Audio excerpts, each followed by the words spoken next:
Mason Reed paid $2,000 for a garage that had a rusted tin roof, cracked concrete floors, and a weathered sign no one could read anymore. His neighbors called him a fool. The bank had turned him down twice. The woman who had fired him 4 years earlier, now the CEO of the largest auto empire in the state, laughed quietly when she heard the news. But Mason Reed had not purchased a garage. He had purchased something no one around him could see yet: the right to start over entirely on his own terms. And within 3 years, that $2,000 garage would force Giselle Harmon to revalue everything she believed she controlled. Don't look away. This is the kind of story that changes how you see every starting point you have ever written off. The morning was the color of February in Detroit: gray sky, gray road, gray air that pressed against the skin like wet cloth. Mason Reed stood on the sidewalk in front of 14 Colton Street, his breath making small white clouds that disappeared before they could mean anything. The building was a single-story industrial structure that had not been used since the financial crisis of 2008. The tin roof had patches of rust the size of dinner plates. The roll-up steel door had been welded shut from the outside. Someone had spray-painted the word "closed" across it in letters that were now fading into the metal, and a thin crust of ice had formed along the threshold where snowmelt had refrozen overnight. The window above the side door was boarded with plywood gone dark with weather.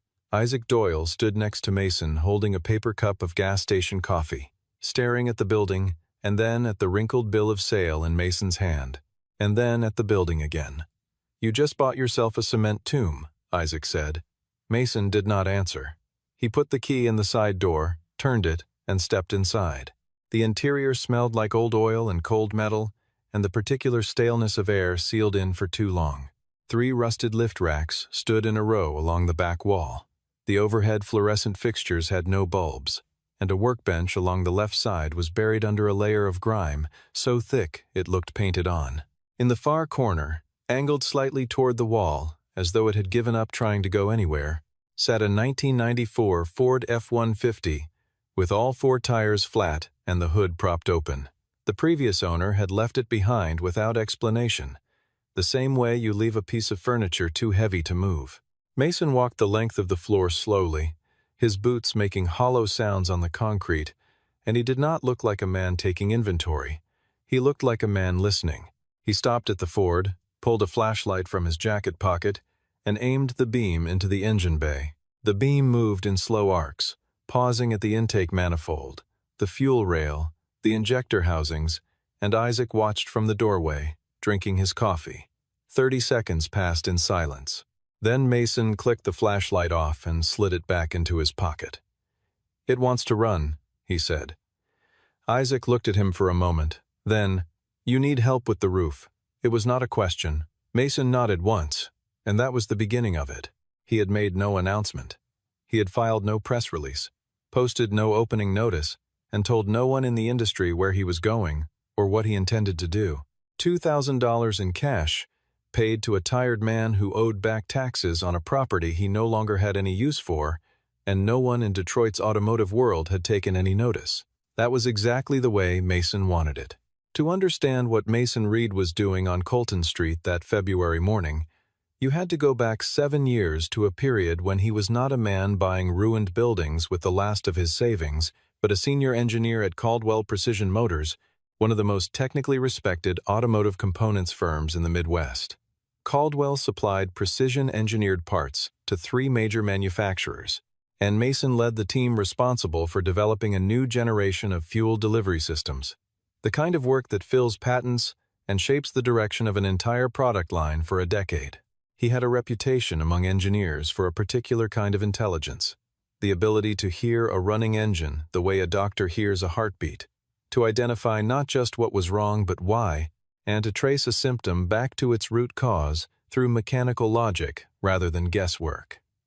Over 7 years, he became the kind of engineer that a company builds its future around quietly, without ceremony, the way load-bearing walls work. His wife's name had been Ellen. She was diagnosed with advanced lung cancer on a Tuesday in March and was gone by the following November. Mason took extended leave from Caldwell during that period, first to care for her, then to survive the aftermath of her absence. When he requested a formal return to his position, The meeting that followed was not the reunion he had expected. The woman on the other side of the conference table was 30 years old, recently promoted to Director of Human Resources, and she read his performance evaluation in a tone suggesting she was reciting from a document she had not personally prepared. Her name was Giselle Harmon. She pushed a sealed envelope across the polished table without making eye contact and said, in a voice free of all inflection, "We need people who can commit fully to the position. Your circumstances no longer align with what the role requires." Mason sat with that for a moment. Then he took the envelope, stood up, and walked out.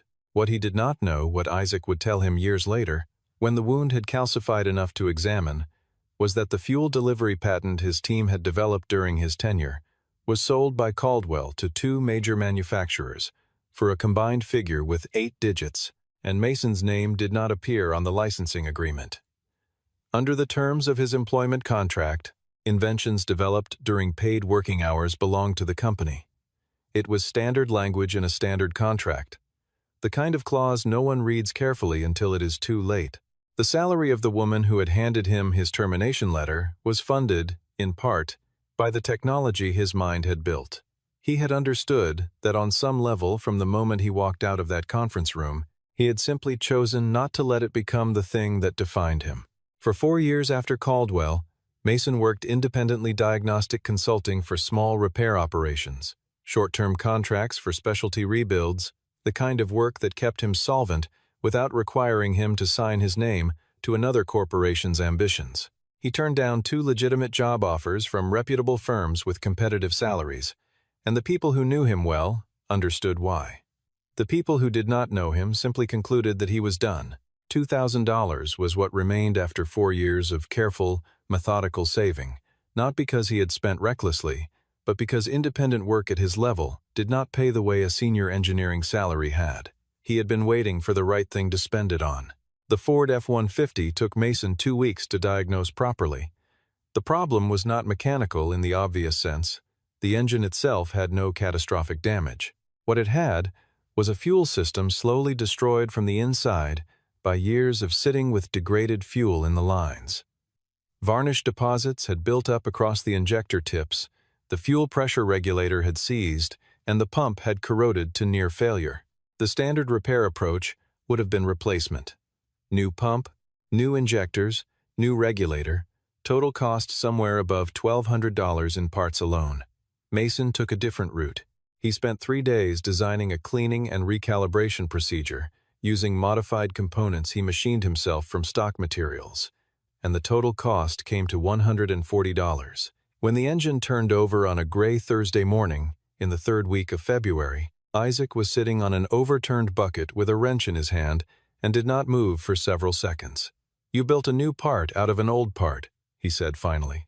Mason wiped his hands on a shop rag. "I modified existing geometry to match the required tolerance."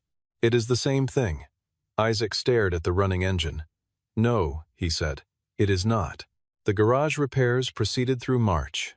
New roofing panels installed on weekends with Isaac's help, the electrical system rewired from the junction box out, the fluorescent fixtures replaced with LED work lights, the lift racks cleaned and tested and certified to load capacity. Mason sourced most of the replacement materials from salvage and surplus suppliers.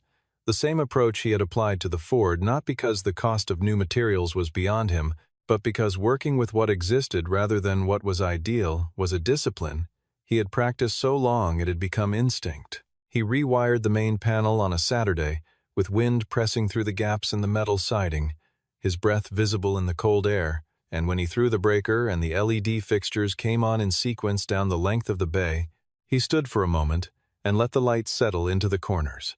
Isaac, watching from the doorway, said nothing. Some things did not require commentary. Mason did the majority of the work himself, not because he could not afford to hire help, but because each repaired system was a kind of proof to no one in particular, or perhaps to himself.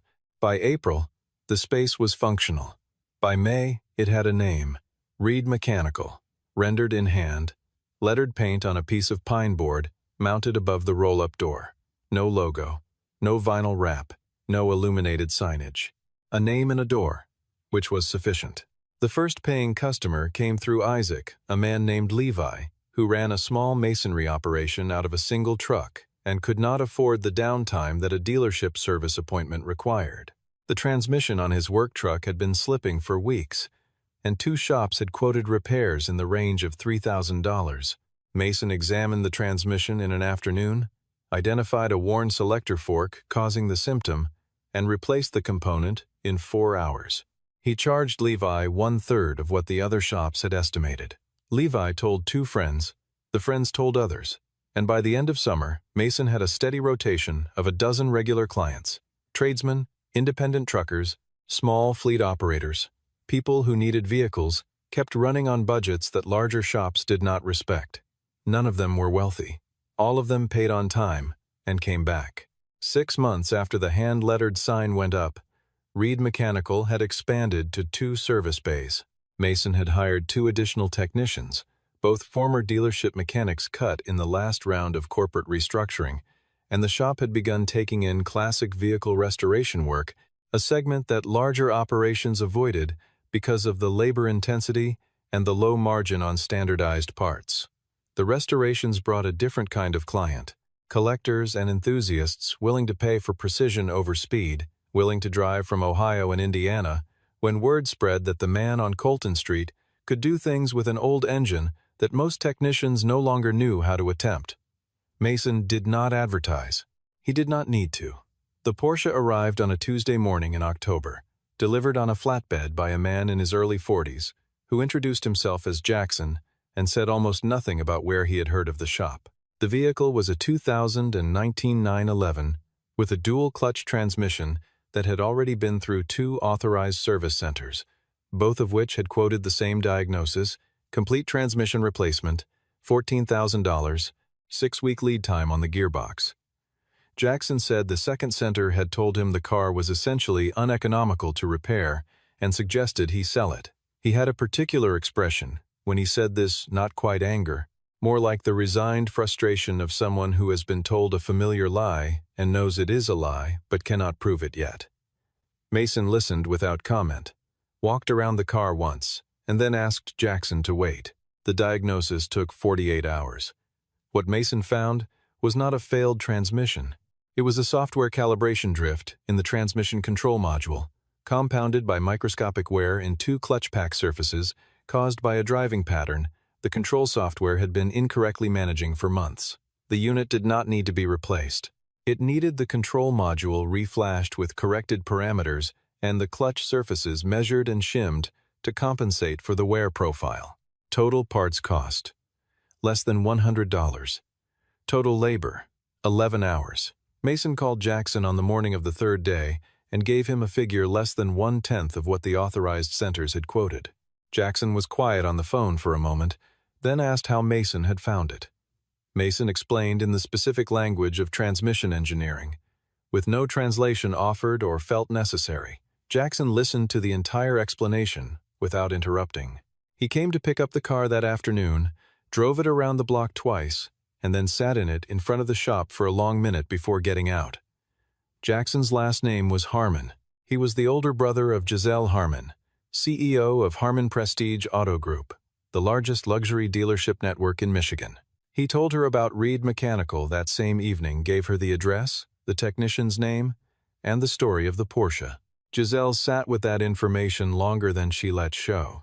Mason Reed was a name she remembered not with guilt, which was not an emotion she moved through easily, but with the specific alertness of someone who has made a decision they were confident about, and is now encountering evidence that the confidence may have been premature.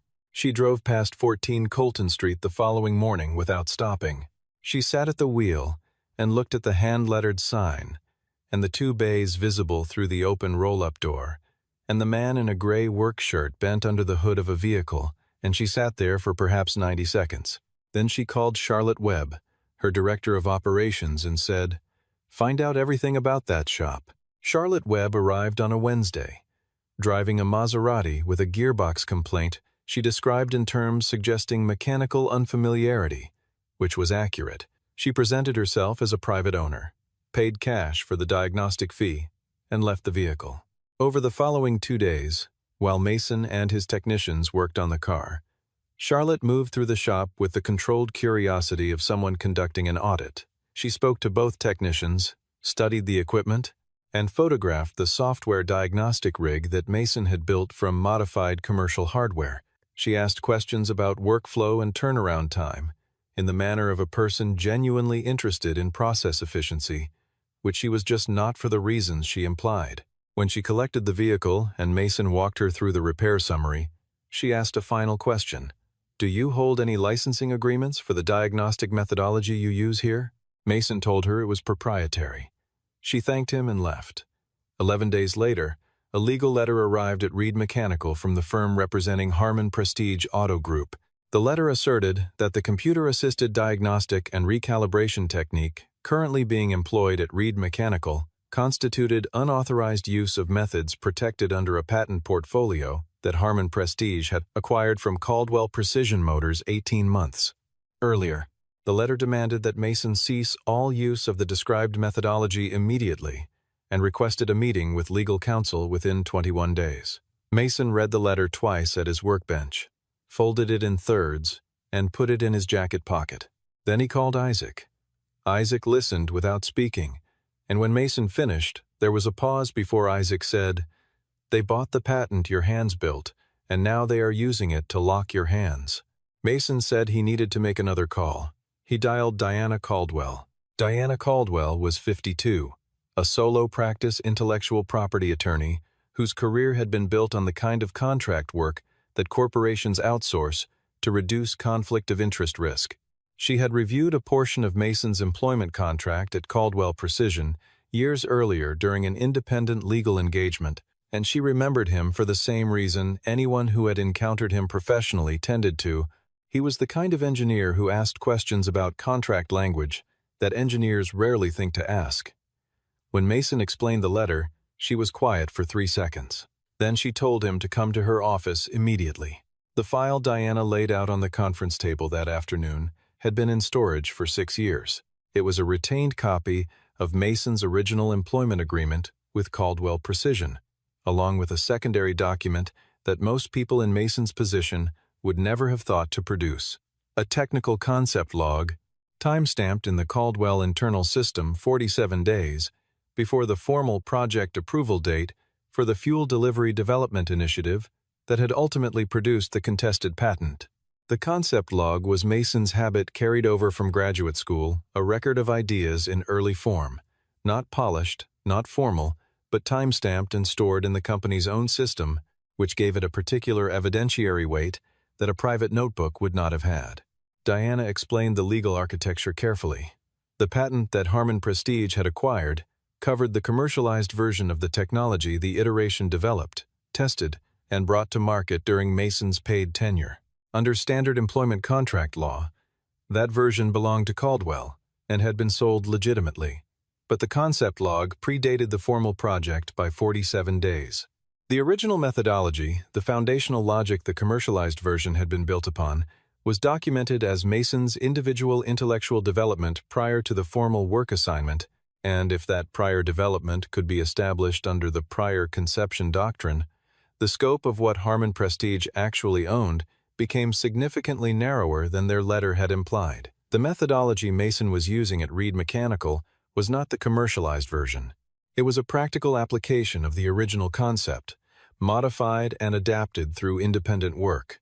What made the situation more serious than a simple scope dispute was what Diana had found in the patent filings.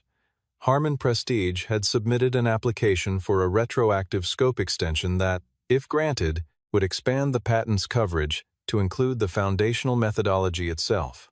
The application was in review. There were 6 weeks before a decision would be issued.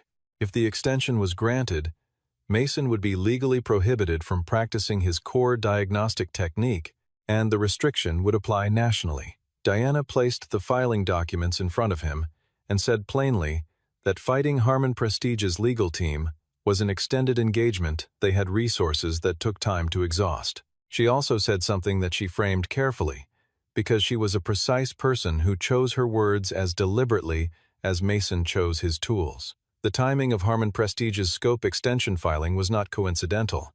The application had been submitted 4 days after Charlotte Webb's visit to the shop. Someone at Harman Prestige had looked at what Mason was doing, recognized the technical lineage, and moved to close the legal territory before Mason had any opportunity to act. It was the kind of move that required both technical understanding and legal foresight, and it told Diana something about who had authorized it. She did not say Giselle's name. She did not need to. Mason sat across from her for a moment, without speaking. Outside the window, the afternoon light had gone flat and gray in the way that Detroit afternoons go flat in late autumn, as though the city was conserving something. Then he asked Diana what they needed to do in the next 6 weeks. She told him. Mason did not file an emergency injunction. He did not make public statements. He worked. Over the following 6 weeks, he ran 3 efforts simultaneously with a kind of focused parallel execution that had made him effective as an engineer. Not a man who fixed one thing and then moved to the next, but a man who understood how systems interact and could hold multiple tracks in his mind without losing the thread of any of them. The first track was legal. Working with Diana, he assembled a formal challenge to Harman Prestige's scope extension application.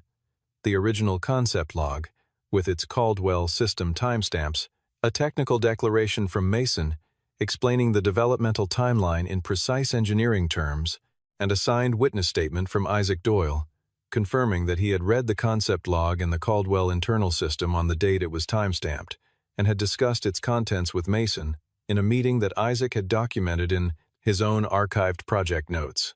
Diana filed the submission with the Patent Office on a Thursday with 17 days to spare before the review deadline.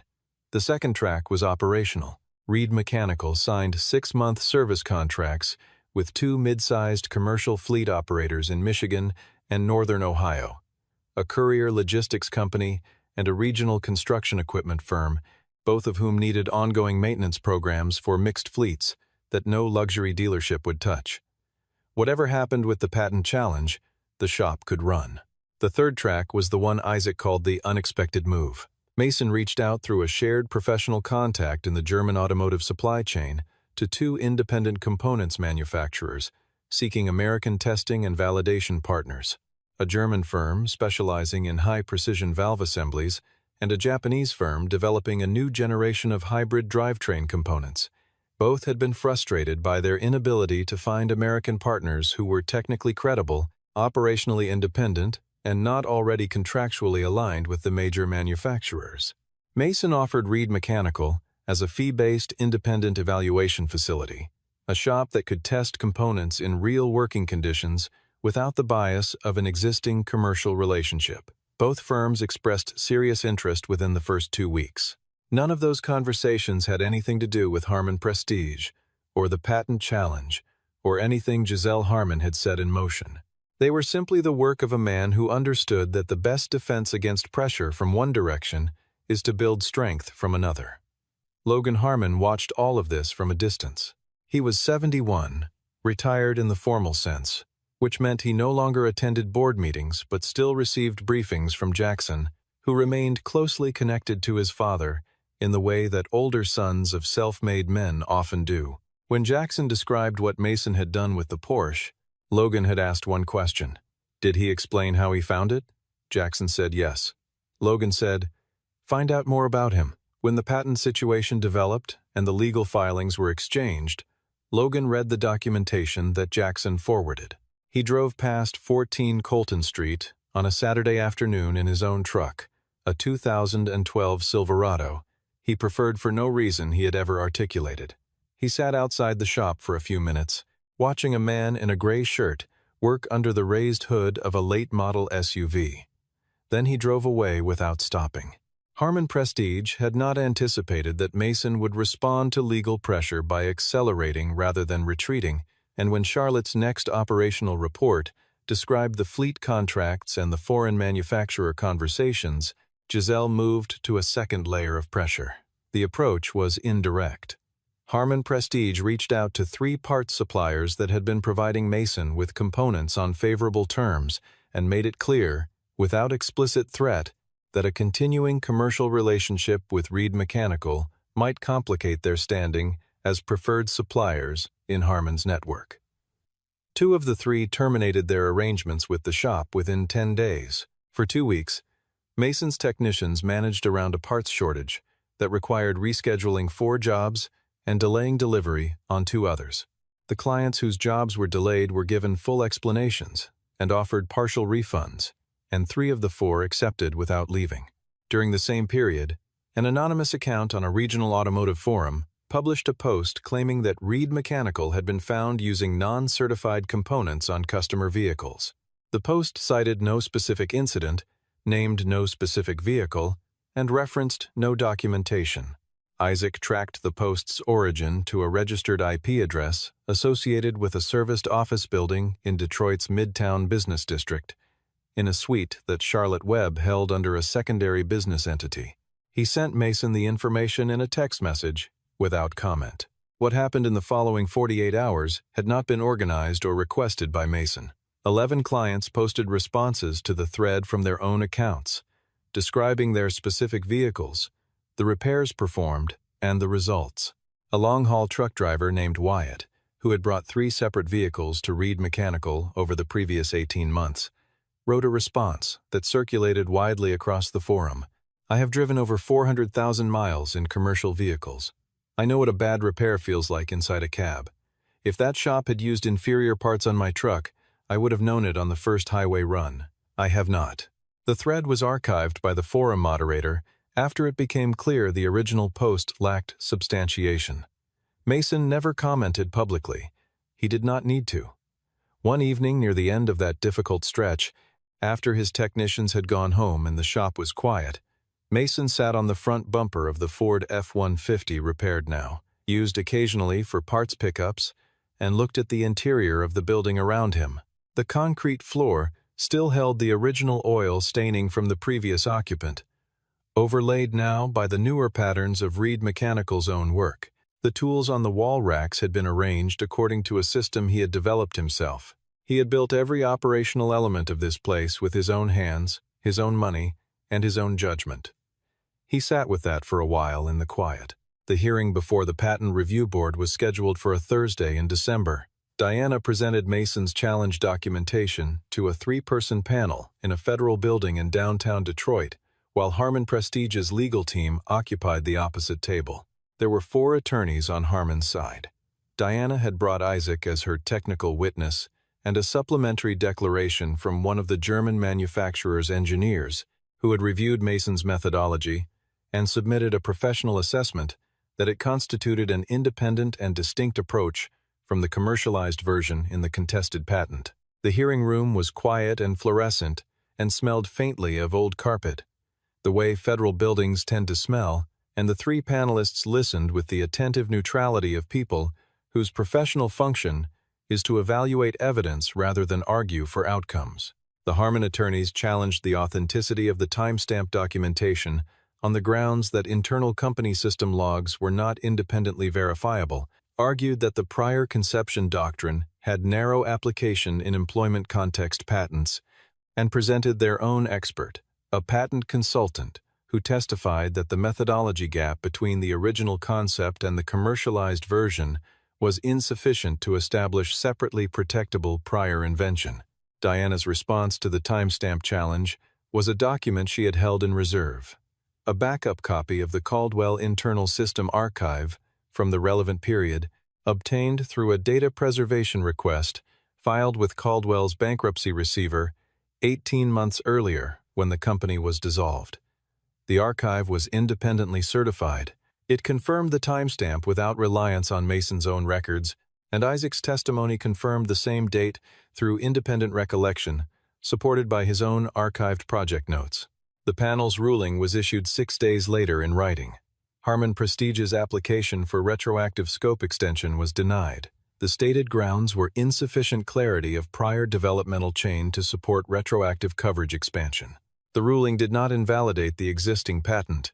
It did not award Mason any rights. It simply declined to extend Harmon Prestige's coverage into the territory they had claimed, and Reed Mechanical could continue operating. The methodology Mason had developed and was practicing at the shop remained outside the scope of the patent as it stood. It was not a triumph. It was a door that stayed open, Giselle left the building after the ruling with Charlotte beside her and said nothing during the elevator ride or the walk to the car. She had not lost a case she should have won. She had lost an expansion she had pursued without adequate preparation, and the distinction mattered to her. As her driver pulled into traffic, she sat with the specific quality of silence that belongs to a person recalculating from a new position. Logan Harmon appeared at Reed Mechanical on a Thursday afternoon in January without an appointment. He came in the Silverado and parked it along the side of the building rather than in front, where the client spaces were. He was wearing a flannel shirt and work pants, and he looked like what he was, a man who had spent the formative decades of his adult life in spaces that smelled like the one he had just walked into. Mason was under the rear axle of a fleet van when Isaac signaled him. Mason rolled out, stood up, and looked at Logan for a moment. Then he walked to the small refrigerator in the corner, took out 2 cans of soda, and held one out. Logan took it. They stood near the Ford F-150, and the conversation began the way two men who spent their lives around engines tend to begin conversations, with the vehicle nearest to hand. Logan looked at the truck and asked about the repair work it had been through. Mason described the fuel system reconstruction.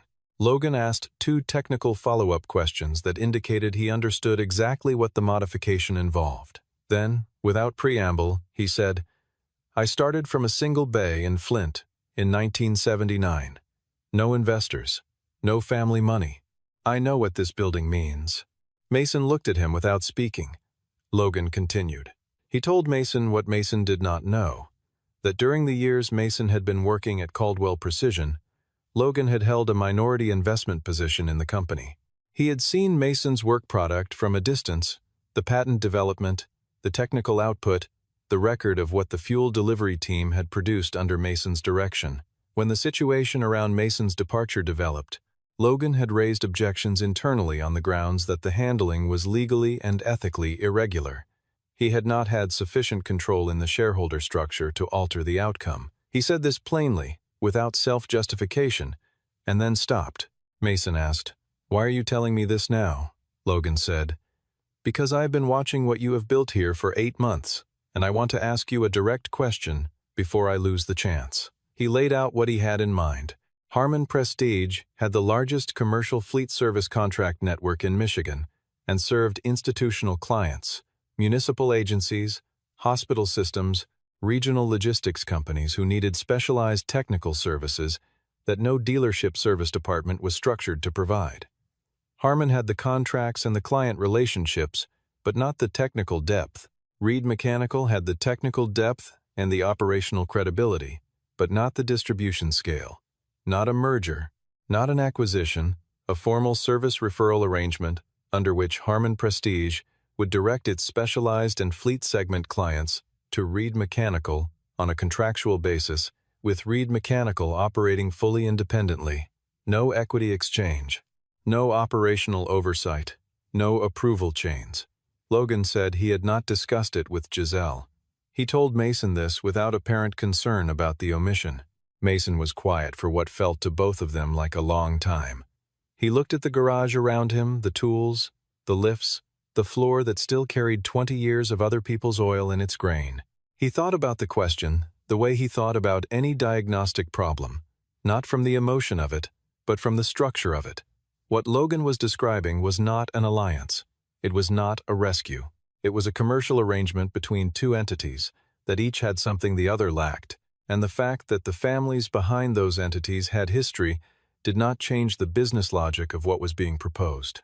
Mason had built Reed Mechanical without any institutional support, and he would continue building it in that direction regardless of what he decided in the next few days. The question was not whether he needed Logan Harmon. The question was whether the arrangement served the shop and the people who depended on it. He told Logan he would think about it and would call him by the end of the week. Logan nodded, set the empty soda can on the workbench, and walked to the Silverado. Mason watched the truck until it turned off Colton Street. Then he picked up his wrench and went back to work. 2 years later, Reed Mechanical had become Reed Precision Group.